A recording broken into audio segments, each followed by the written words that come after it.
Good evening. Namaste. Good evening. This is Dr. Aparna.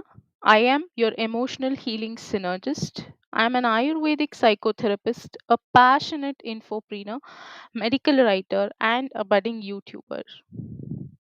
In my pursuit to address, promote, and propagate Ayurveda and psychotherapy globally, I come up with talk throughs every week on either Ayurveda, either mental health, either psychotherapy. And I've written articles and correlated Bhagavad Gita and mental health aspects, psychotherapy like cognitive behavioral therapy, Bhagavad Gita, and comparable analogies of cognitive behavioral therapy, Bhagavad Gita, and comparative analogies of psychodynamic psychotherapy, how psychotherapy of the modern times was very much relevant to the Bhagavad Gita of thousands of years ago. So I have made I have discussed on the sessions of Bhagavad Gita and correlating Bhagavad Gita to mental health. What are the insights we can get from Bhagavad Gita, the mental health aspect in the Bhagavad Gita, and the modern era psychotherapy. You will get all those sessions in the YouTube. If you want, I'll link it in the description. uh, Please do comment if you want, and you will find all those sessions. I would want you to refer those before coming to this. This is a continuation session on Bhagavad Gita and mind and mental health. So as you can see, and the thing is, um, most of us are not aware that Lord Shri Krishna is the first psychotherapist this planet has ever seen. So it is not that our philosophical scriptures um, and our ancient wisdom does not contribute to the modern psychotherapy or modern mental health therapies. They were actually all the the modern psychotherapy. The initial foundations were laid in the scriptures, in our scriptures. If you start reading Bhagavad Gita or Vedas or Puranas or Upanishads, you will find a lot of them. So my journey into Bhagavad Gita began 2 years ago. So I started exploring Bhagavad Gita and how Bhagavad Gita can help in elevating the mental health. So how can we deal with our day to day life problems and challenges with the help of Bhagavad Gita. So without wasting time, let's get started in Bhagavad Gita. Is, if I have to talk about Bhagavad Gita mind and mental health, Bhagavad Gita is like an encyclopedia of mental health education. This most of us do not realize until we go through the book. It had covered the 360 degree of human beings. So I feel that as history is included, and history, civics, economics, and every aspect of the study is included, we have to also include Bhagavad Gita at schools and colleges, to prepare us just as better citizens. So initially, if we have to delve into Bhagavad Gita mind and mental health, man has three levels of awareness. Man in the sense here, human being. So there are the physical level, the mental level, and the spiritual level. The physical level is the lower level. The mental level is a higher level than the physical level. So the Bhagavad Gita is celebrated as an esteemed Hindu scripture. It also holds a prominent place as, philosophical and spiritual guide. What is most important is it is also an encyclopedia of mental health education. So, the teachings of Bhagavad Gita have already surpassed religious, boundaries. We find relevance in various aspects of life, including mental health. So, Bhagavad Gita offers profound insights and practical guidance that can assist individuals in, in navigating the complexities of the mind, finding inner peace, and cultivating mental well-being. So, what are the principles emphasized by the Bhagavad Gita? The three main principles. By the way, this is whatever the information I am providing is completely my opinion and the aspect how I have understood Bhagavad Gita. So it might deviate from the original sense because it is my opinion. It is a person's opinion, not as written as it is. We are correlating and we are comparing analogies between how Bhagavad Gita helps into delves into mental health. If you feel that it is not as it is, that is because we are correlating it. So the principles emphasized in the by the Bhagavad Gita are mainly three. The first thing is the management of mind. Mind control is greatly emphasized in Bhagavad Gita. The management of duty and the management of the principles of self management, self control, self development, self improvement, whatever you can say. So the principles propounded here seem to have universal application and useful for all human beings to mold their character and strengthen themselves to develop their managerial effectiveness.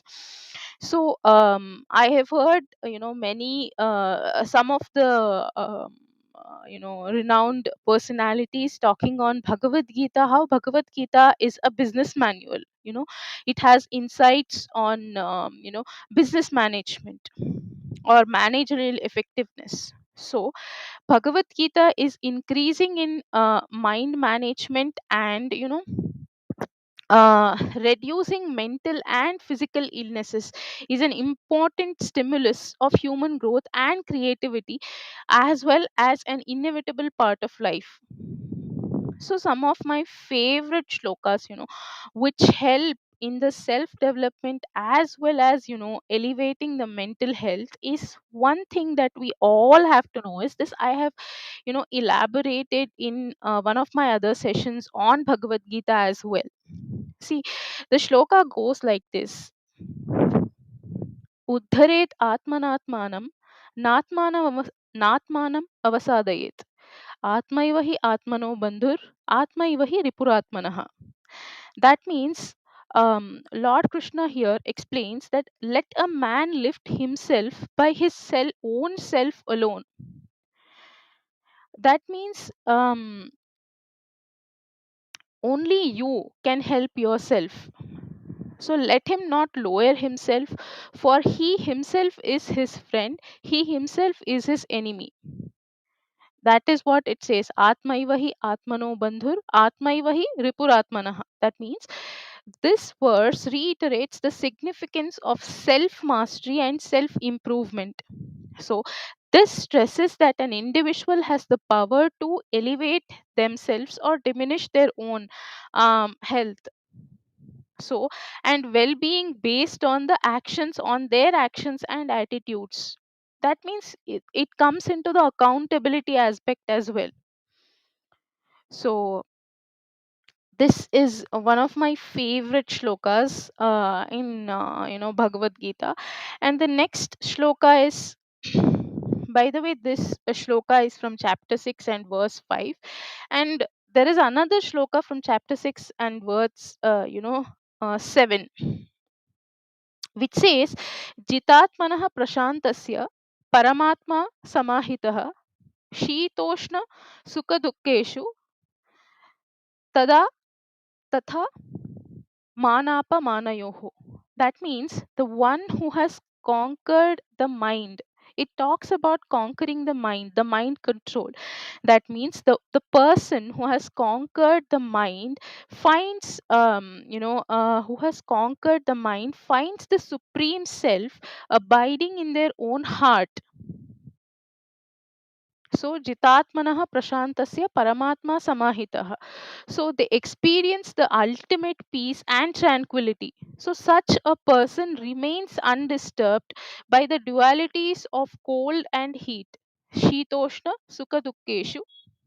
So that is what being told, that such person remains undisturbed by the dualities of cold and heat, pleasure and pain, and honor and dishonor. That means this shloka emphasizes that when the mind is subdued and tranquil, that means the person who has conquered his or her mind, who has mind control, who has control over his or her mind, that person, that uh, that one attains a state of inner peace and realization of the supreme self. So such an individual remains equanimous in the face of life's dualities, whether it is pleasure or pain, whether the life is going good or the life is not going good. So the person treats it as the same. What happens is, for example, for all of us, if somebody praises us, we take it in a very good way. If somebody criticizes us, we take it in a very bad way. Bhagavad Gita says that they consider both in a similar way. If you have the control over your mind, then whatever the person, if either the person is praising you or the person is criticizing you, it will not matter to you. The external validation will not matter to you. What happens is this leads to a mental well being. So that is what is explained in the shloka. So, if I have to give an introduction to Bhagavad Gita, mind and mental health, according to Bhagavad Gita, the mind acts according to Lord Sri Krishna, Bhagavat. So, the mind acts like an enemy for those who do not control it. So, mind control is highly talked about, which is also talked about in the psychotherapy aspect. So, in Bhagavad Gita, Lord Krishna says that the mind can be controlled by constant practice and detachment. There is a shloka, Abhyasena tu Kaunteya, that there is a shloka in Bhagavad Gita, chapter 6 and 35. Lord Krishna says we can control our mind by constant practice and detachment. So, this needs effort. So, Lord says that wherever and whenever the mind wanders, due to its flickering and unsteady nature, we must bring it back under the control of the self. So, he says that mind is like a child. So, a child is attracted to everything. The mind can be controlled through intelligence and spiritual power. So, mental health is a state of mind. Here it is explained that mental health is a state of mind. It is possible through constant practice and detachment. You know, we have to constantly practice detachment. So, there is something called detached attachment. If you want me to explain the phenomenon, let me know in the comment section. So, happiness is within, it is internal. So, Lord Krishna says that the embodied soul may be restricted from sense, enjoyment through the taste for sense object remains. But seizing such engagements by experiencing a higher taste, he is fixed in consciousness. That means here Lord Krishna talks about, having a higher taste in the sense, getting out of the kama, krodha, moha, lobha, mada, matsarya, and developing a higher spiritual consciousness. The higher taste means here higher spiritual consciousness. So people are unnecessarily bothering by thinking in the wrong direction or a wrong way. So Bhagavad Gita says that there is nothing lost or wasted in this life. There is no waste in this life. So, Bhagavad Gita also talks about self awareness and mindfulness. There is a great emphasis on self awareness and mindfulness. So, self awareness is a fundamental principle of Bhagavad Gita. So, the scripture emphasizes the need to observe, and understand one's thoughts, emotions, and actions. See, self awareness and mindfulness are also talked in the modern psychotherapy aspects. So, here the emphasis, Lord Krishna says that we need to observe and understand one's thoughts, emotions, and actions. Developing self awareness allows individuals to gain a deeper understanding of their own mental states, identifying sources of stress, anxiety, and dissatisfaction. So, here self awareness is talked about. So, developing self awareness allows individuals to gain a deeper understanding of their own mental states. So, identifying sources of stress, anxiety, and dissatisfaction. What it does is this awareness forms the basis for practicing mindfulness, being fully present at the moment. Mindfulness is nothing but being fully present at the moment. Whatever work you're doing, you are fully concentrated or focused in that particular work in at the at that moment. So that is called being mindful. If you're savoring some food, instead of watching TV, going into social media, checking your emails or whatever, Instagram, without doing that, if you just savor, you concentrate on your food, savor the taste of the food you're eating, and you can relish the food, being present in the food, in the food, well, when you are eating, is an example of practicing mindfulness. Likewise, if you are doing pranayama yoga, you're exercising, you're concentrating on your breath, you're concentrating on the sounds, if you're listening to some mantra or something, all this is practicing mindfulness. So that is called being fully present at the moment. So, and cultivating a calm, and this helps in cultivating a calm and focused mind.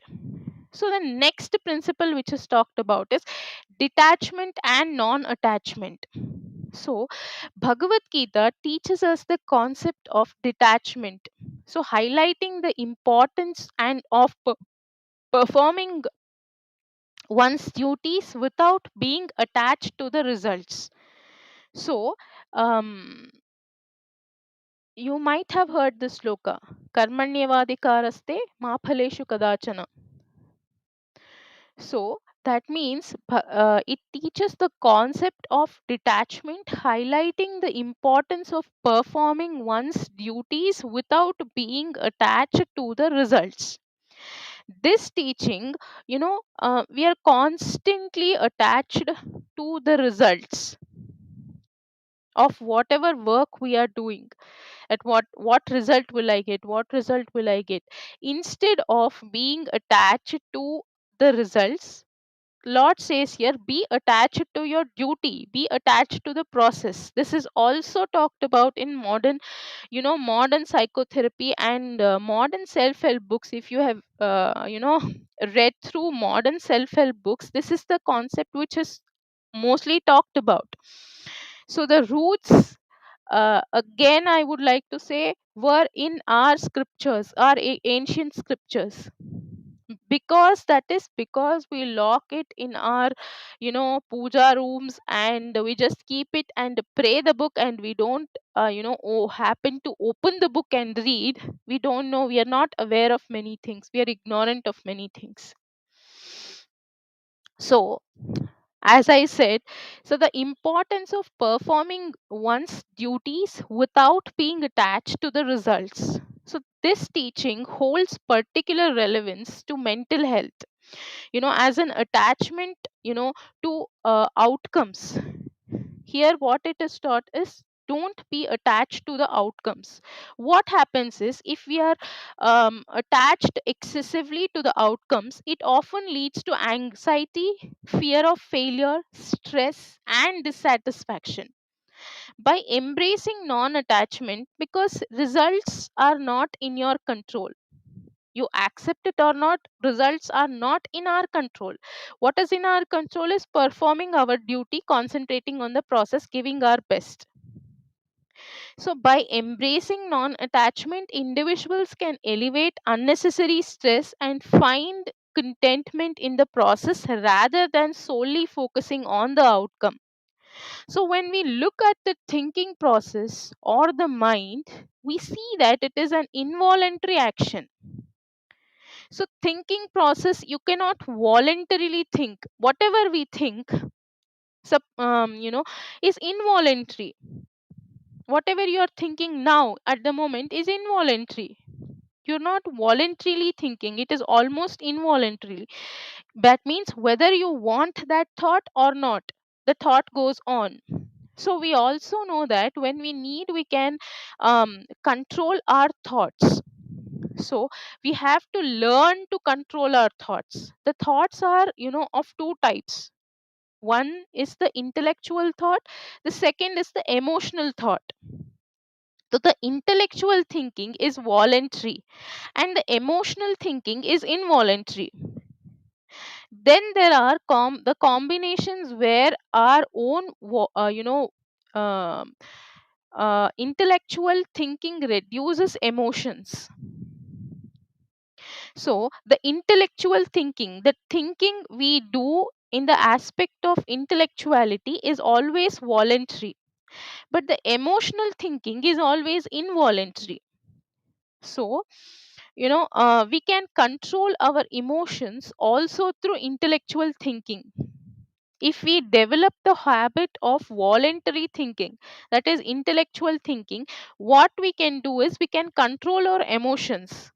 So what happens, by gaining control over thinking and overthinking, and finally when thought cease, we need no energy and metabolic activity ceases, and there is no production of carbon dioxide. Here we are talking about breathing as well. So how it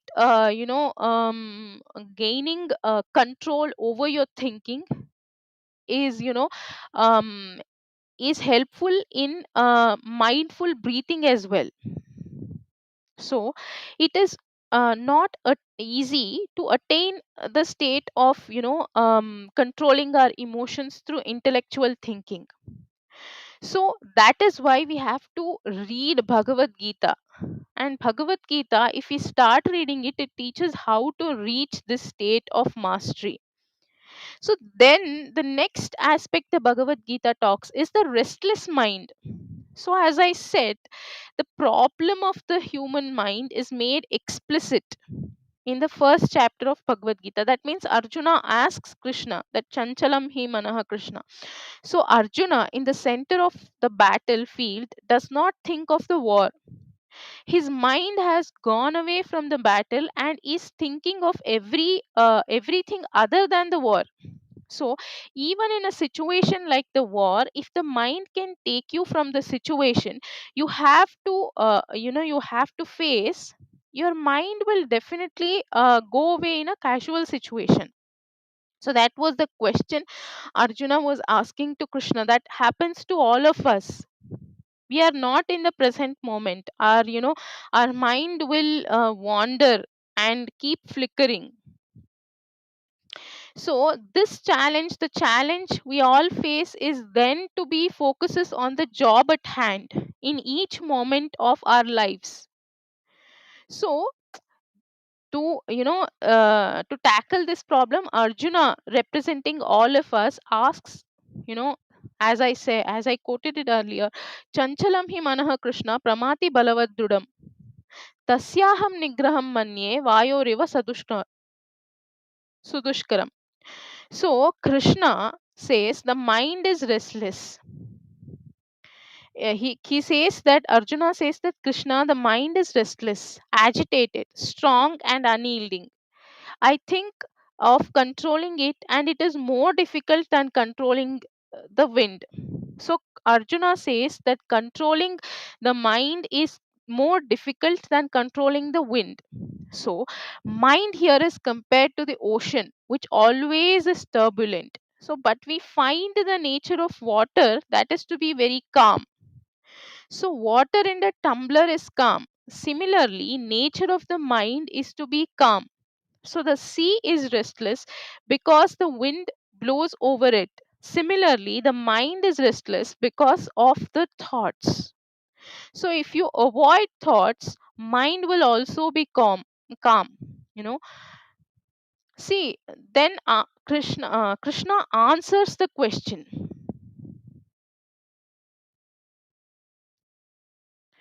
He says that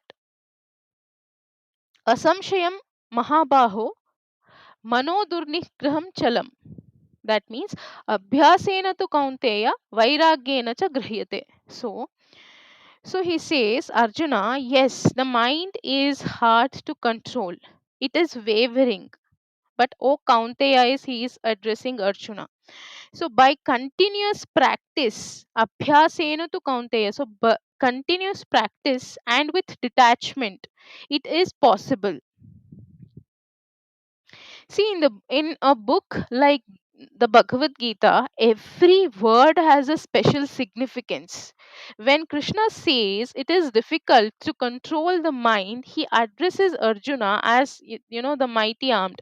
This indicates that one who has his consciousness centered in the body will find it difficult.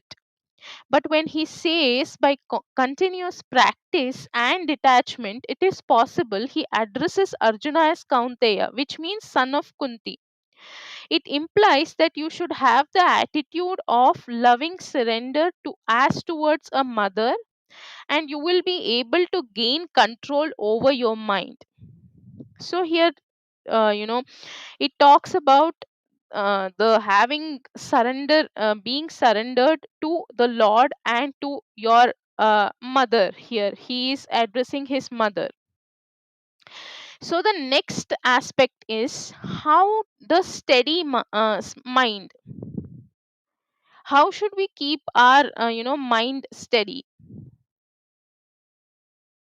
So sthita pragnasya, Arjuna asks Krishna again here, sthita pragnasya ka bhasha samadhishtasya keshava sthitadi kim prabhasteta kim asita vrajeta kim. So he says that what are the signs of a man whose mind is steady and is absorbed in the self. Oh Keshava, how does he speak? He's asking about what are the signs of a mind of a man whose mind is steady and is absorbed in the self. Oh Keshava here is oh Krishna. So, how does he speak? How does he sit? How does he walk? The question points to the fact that the man of calm mind will do even the trivial action with a difference. So, a man means here human being, man or a woman. So, a human being who has a calm mind will do even a small action, as he is asking, he's speaking, it may be sitting, it may be walking, it may be working, with a difference. So here the Krishna answers the question. So he says, prajahati yada kaman sarvan partha manogatan atmanyeva atmana tushta stita prajna stadochyate. So, when a man completely gives up all his desires from the mind and is satisfied in the self alone, by the self, then he is of steady mind. So here Krishna answers that when a man gives up all his desires is practicing a kind of detachment from the world, from the external world, from the mind, and is satisfied in the self alone, by the self. So then he is of steady mind. So this is not a common state of mind and is difficult to conceive. So this mind, difficult to get the mind which is steady and completely stable and calm. So this means the mind has reached the state of perfect stillness. So this state is attained only when one loses all desires by developing detachment. Detachment is means here 100% attachment to the moment you live. The moment you live is the present, or now. It mainly means that the emotional aspects of the past are not going to affect you anymore, but you still have access to the wisdom you have acquired in the past. So how beautifully this has been explained. See here, detachment means 100% attachment to the moment you live. The moment you live is the present, or now. It mainly means that emotional aspects of the past is not going to affect you anymore. But you still have the access of the wisdom, the learnings you have acquired in the past, and also to the intuitive thoughts which are available when the mind becomes calm. To be able to be in the present, totally oblivious of the past and the future. That means you are detached to the past, you are detached to the future. When you have no desires or special liking, the mind has no reason to go away from the present. So then you will be 100% attached to the moment you live. That means live in the present, live in the moment is what is being explained. Hence it becomes a very dynamic mind with total freedom to concentrate on the job at hand. And you will have and they will have the clarity required for responding to the situation you are in.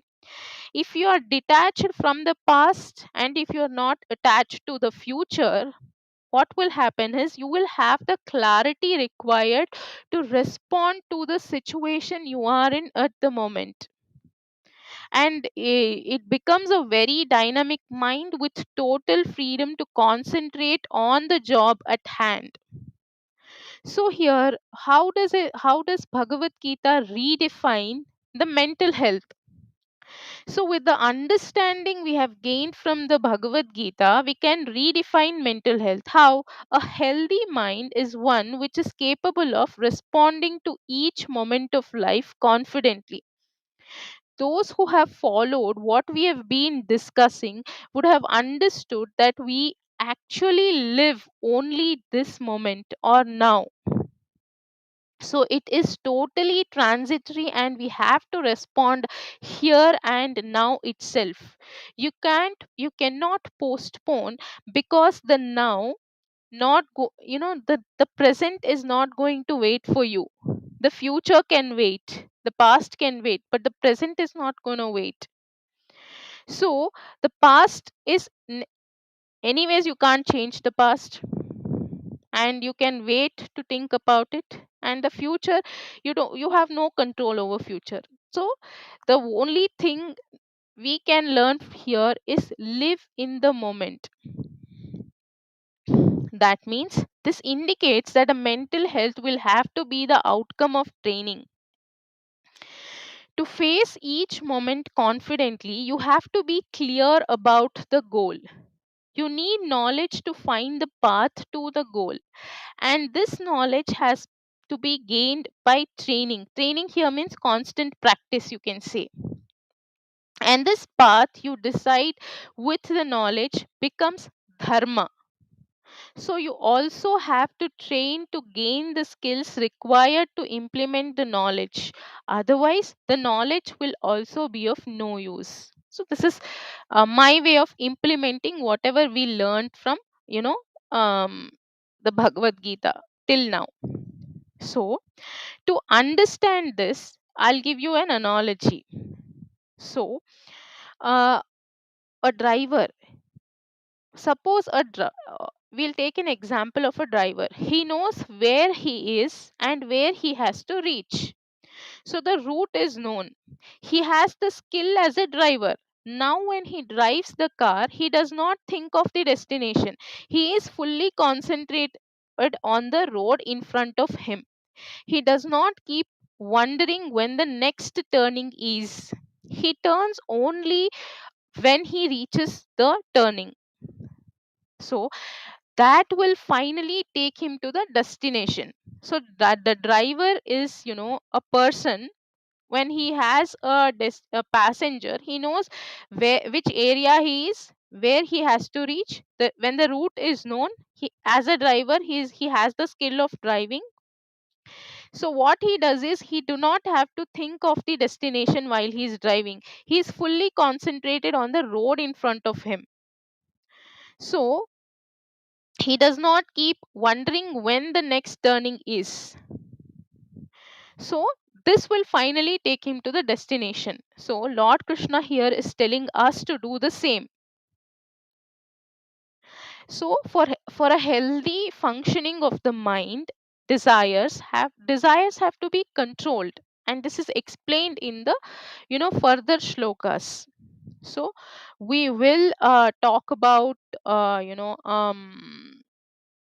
the next few aspects of mental health in the next session. This brings to the end of this session, because there is so much to learn from Bhagavad Gita. There is so much emphasis on the mental health that now we will do it in the next session. In the coming session, maybe I'll talk through Bhagavad Gita and the mind and the mental health in the next session as well. So thank you for staying tuned. And if you have any particular learning you have to share, you can share it in the comment section. You have learned from Bhagavad Gita, you can share it in the comment section. If you have any suggestions for me, any inputs for me, you can also share that. And if you want me to discuss on some any of the topic there of mental health, or Ayurveda or psychotherapy, you can let me know in the comment section. And if you have stayed till now, thank you and namaste. I'll be back in the next session.